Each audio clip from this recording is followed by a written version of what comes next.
Good morning. I just had my second chemotherapy, and this is the one that I was warned would be the one that would have a lot of side effects and everything. And it's actually not too bad. I'm in my PJs. I woke up about 5 minutes ago, so if I look a little rough, that's why. I had a terrifying thing happen on the way home. I got pulled over. And that is the first time that has ever happened to me, having blue lights behind me.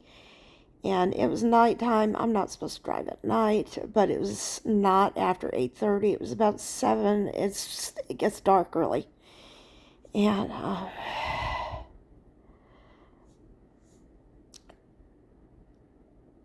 I did not realize there was a problem. It was just chemotherapy. They gave me the stuff early in the morning, and then it was 7. So I didn't really think there was a problem with how I was driving. I did notice I might have been speeding a little bit. It was a turnpike, no other cars. And officer told me there were some problems with how I was driving. And my first reaction, to be honest, when I saw the lights and I was pulling over, as soon as I was able to pull over, I pulled the hat off. I just had a feeling that would be a wise thing to do so he could be aware that I did come from chemo and, that I wasn't just making that up. And it did make him a little more understanding of what was going on, although it could have backfired. He had a mother that went through that, and I guess I reminded him of his mother, and he took some pity on me because of that. That very easily could have backfired. And he asked me how far I was from the house. And I was about 10 minutes from my house. So he I asked him if he could escort me back to the house, and I would be home very soon. Um, you know, I really thought I was going to get a ticket, which is I had a ticket for running a red light once, and that was one of those automated things that was set up where it would trick people into thinking they were turning right, and it, that was a very different thing and stuff. But this was the real deal and everything. I've never been pulled over like that. And he told me that if he wanted to be mean and nasty, he had coworkers that would have, in the same situation, would have taken me to jail for a DUI, just because they could. He wasn't going to do that and everything. So that's quite frightening and everything. It's just because of the medicines that they give in the cocktail in the chemotherapy. Some of them can be considered an impairment, like the Benadryl. I didn't even mention some of the other stuff. What I mentioned was the tamoxifen or whatever it was. That was the only thing I could even remember. But it was the way I was driving, and apparently I'd been weaving. I was not even aware I was doing that. So, I guess the answer to that is don't drive after you've had chemotherapy. I didn't even realize it was that bad. And so that leads me to another thing. I'm 55 and I'm single, and I'm pretty new in the area. What do you do if you're in a situation like me? The odds are about 1 out of 2 that if you are my age, that you are divorced. So you do not have a spouse to take you to chemo. The odds are, if you are my age, your children have already left home. They're not going to take you. And the odds are pretty high that if you are my age, that your parents have passed away. So, this is turning into a bleak picture. And guess what? I'm new to my area. So I've not set up a network of friends in my area. If I lived in the area that I used to live in 3 years ago, yeah, I could have called like a dozen people just like that, and someone would have taken me and dropped me off and all that. I don't live there anymore. My job's in the Orlando area. So I'm going to talk about what to do in that situation, because if I had a little more notice, I thought I'd be okay to drive for chemo. I really did, but I wasn't. So it is what it is. And I've made some steps already to not have that happen again. I have noticed when my next chemo sessions are. I have 4 more. So I've started contacting people at my house of worship. So here is the deal. If you are really young, and please don't tell me that you're like 15 and have cancer, because that will make me cry. I get weepy when I hear about sick children. I really do. It's that is the saddest thing in the world to me. It is something I emotionally cannot handle. I had a friend that died of leukemia when she was 10 or 11. I was 10 years old when she died. No, 9. It was right before my birthday. So it's just something I emotionally, I can't. Those St. Jude's commercials make me cry. It's just, I can't. So then, you're probably okay on rides. If you're like 22 and still live at home, that's very sad to me too. But that happens. I had coworkers that were in that situation, and you're probably okay with the rides. When you're starting to get up to like 30, you're still probably okay with the rides from the family. You might be in another area where the country by that age. When I was 28, I had a cancer scare when I was 27, and I wasn't officially living with my parents. I had my own apartment. It got broken into, so I was unofficially living with my parents. I was scared to go back to my apartment, so I was sleeping in their living room, and like going to check on my apartment one day a month. And when I had dirty laundry, I would bring it to my mother, and she would do it, because my mother was better at that. I was still turning everything pink, and I just was not.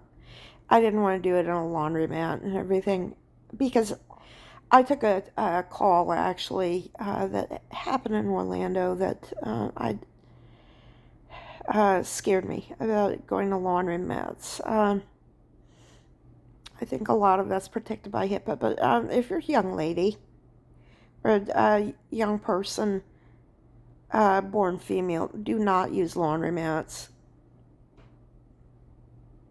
I think I can say that. Do not use them. They are not safe. That's a good way to get sexually assaulted, especially if you are living with a partner who is maybe a member of law enforcement and not around to protect you at the moment. Don't use laundromats. So that's just my little word of advice for the day. But don't use them. I took the phone call from someone. I was working for an insurance company as a case coordinator at the time, and that's possibly more information than I'm allowed to say about that case. But that was one of those calls that really stuck with me. So getting back on topic though, if once you hit about 30, things can change in your life. You know, you're probably married. Maybe you got divorced because 30 is a good time to date. Look for spouses because all those the ones that you say all those cynical things about, the, that 30, the 28-year-olds say about the dating pool, they reset because guess what? Everybody's divorced when you hit 30, and then you can find one of those marriage material spouses. Because I was big on the dating scene for husband shopping when I was 30, and I started resetting my religious beliefs. You know, I was church and synagogue shopping in my 20s, more church shopping. And then I saw Schindler's List and started talking to my mother about it and my big sister, and found out a lot of things about the family and everything. Started going to synagogue again. So that's kind of a little part of my own journey and everything, not really relevant to this too much until it gets to something in a few minutes. So, my mother passed away when I was in my mid 30s, late 30s, and then kind of a little of both. I was 38, but my mother developed something very similar to Alzheimer's disease before that, and that was not a quick death. So I could not really communicate with my mother after about 36. So that was kind of the situation and everything. And my father has been very cantankerous since I finished college, so that was not a good relationship. It was not abusive. My father treated me well when I was little. I was kind of a little star child that did well in school until middle school, but high school my grades went back up, and you know, I knew how to push his buttons when he made me mad, and I did that. You know, like my father likes to be around people, and if he got me mad, then I would give him a silent treatment. You know, and it really is now he's getting to, you know, getting symptoms of Alzheimer's, and men with that are mean. They're very mean, and he's not someone that I can be around right now. You know, he's being taken care of by my brother, and I don't like my brother at all, and I have good reasons, and that's you know, he can be a good caretaker for parents, and I'll let him deal with them. So that brings me to what do you do when you need rides. And this is the thing, is that you know, if you're not like actively in a church or a synagogue, you know, if you're not on the Wednesday church setup community at the Baptist church, or if you're not part of the Reform, you know, fundraising committee, or the sisterhood, or well, that's more of, I think, a thing in maybe conservative and Orthodox synagogues. If you are not, you know, if you're not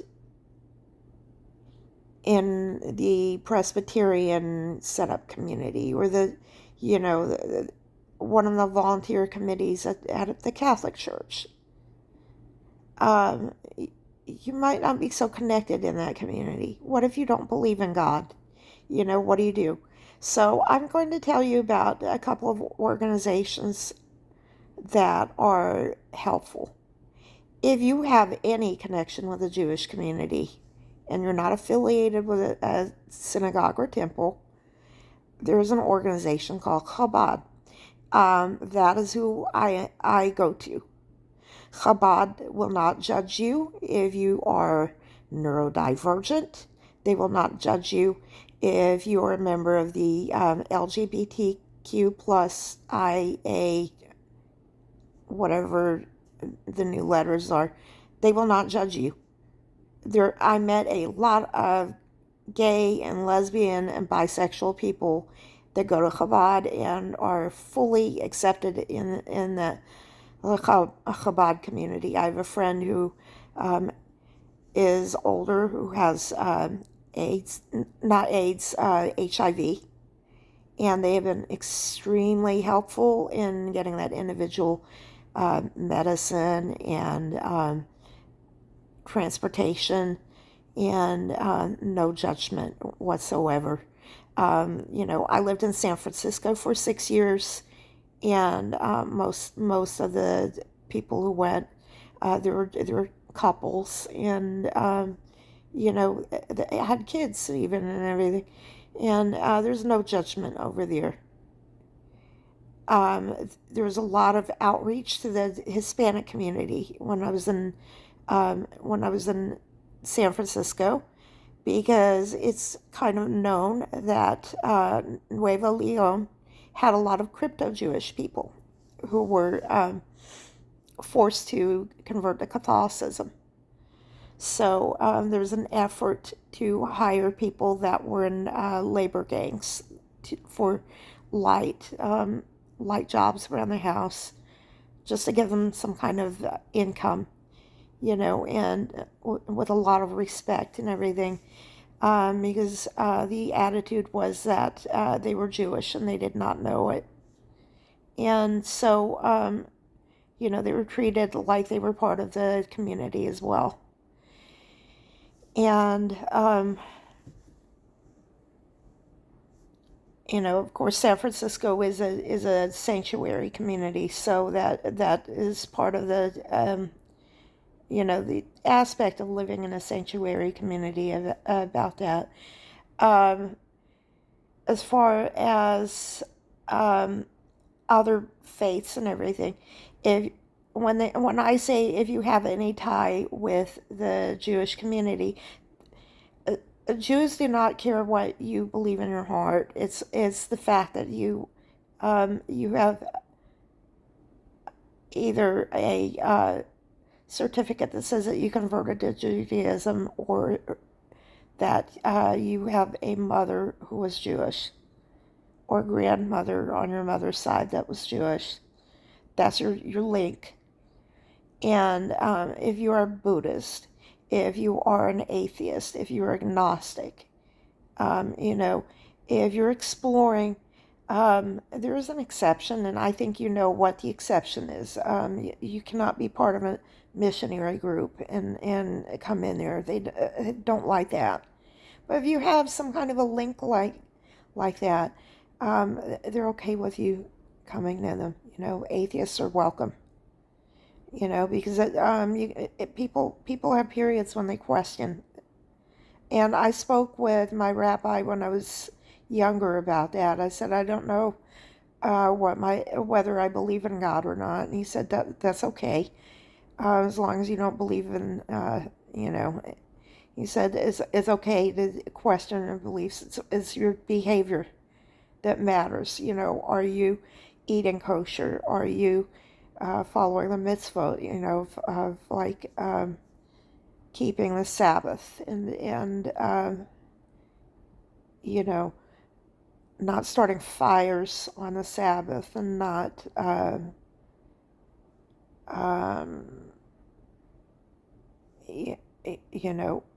not doing things that you're not supposed to on a Sabbath, and are you giving to charity? Those are the things that you're supposed to do as a Jewish person. So that's the kind of things that matter. So Chabad will accept you on that. And if you are not Jewish and are seriously considering becoming Jewish, there is a place for you with Chabad. And I say seriously, technically I'm supposed to try to discourage you from it and all that.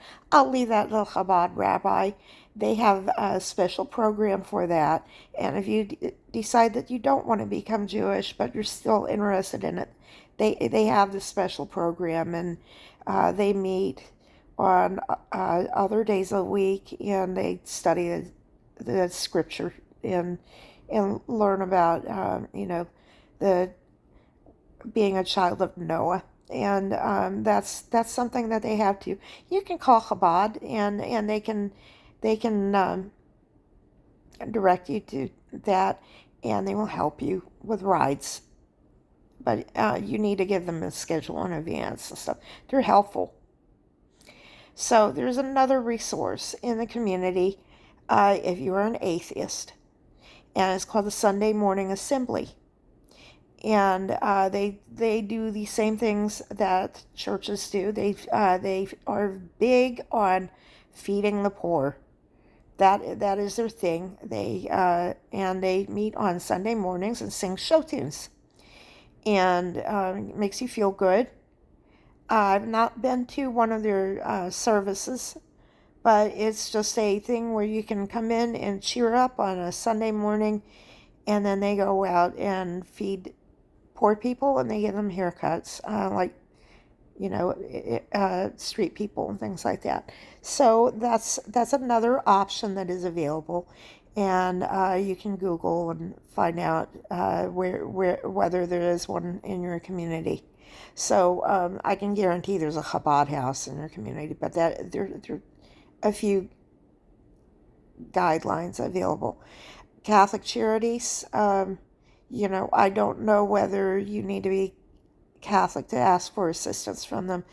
I do know that they're very backlogged. I'm not going to recommend United Way because they were so heavily backlogged. You're not going to get assistance from them. And I will say about American Cancer Society, to have someone to talk to you and be there for you when you need someone to talk to get information about cancer, and to get questions to ask your oncologist when you have your appointments. They're excellent for that. For rides, no. I've not really had any assistance about rides. I asked them twice, and they couldn't help me. So I can't really, in truth, recommend them for that. And I'm big on encouraging people to donate to the American Cancer Society, because the services they do provide are a lifesaver. But don't go for them for rides. They're super limited on what they can do. I would recommend going to a community program like Chabad, or the Sunday Morning Assembly, Catholic Charities. If you are not already connected with a church or synagogue that you are actively involved in. And by the way, I didn't even mention Muslim organizations, and I really should, because from what I understand, they are super, super helpful to their own when they get sick. And, if you are Muslim, reach out to your imam, and they will go all out for you. I've heard that. I'm not a member of that community. I probably could easily become a member of that community if I wanted to, because I do have an ancestor who was actually the daughter of, I think, of an imam or granddaughter, something like that. And I have ancestral ties to the Indonesian clerical and royalty and all that. So it's, they call it reverting and everything. I don't want to do that. So uh, I I am aware that they have very very good services for their their uh, their own. So that is that's an option if you are Muslim. I don't know what Hindus have, and you could look into that. If they don't have something for you, then look into maybe Sunday morning assembly or something. I don't know what they have for every community. I think if you live in a city like Dallas, where there's a big Hindu community, you're more likely to find organized resources that could help you than a small community like Orlando.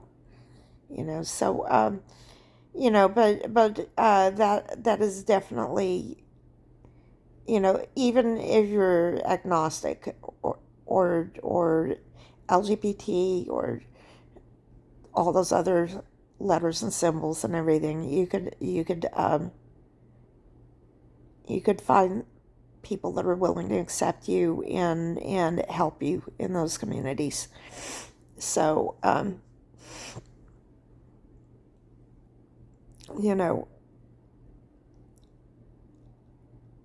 it's better than ending up with a DUI. That I think about how wrong everything could have gone last night if there was somebody else driving that police car. I would have lost my insurance license. I would have lost my job. I could have gotten sick if I'd been arrested and ended up dying of neutropenic fever. And I would have had nothing to come back to, because if I lose my job, I lose my health insurance too. And I would not be able to move to another country either. That would not be an option. Which is something I have been thinking about doing, to be honest. So, those are options if you need rights, and you're not really connected with family, and you're not connected with a house of worship in the community, and you don't, for your own personal reasons, you haven't reached out to one. So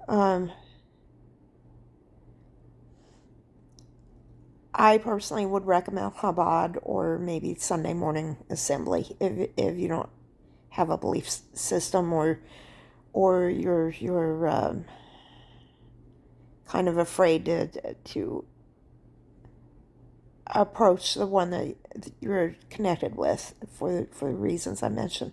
Anyway, this has turned into an extremely long video, and but I had a lot on my mind last night, a lot. So as far as the second chemo session, I don't feel as good as I did after the first one, but it's not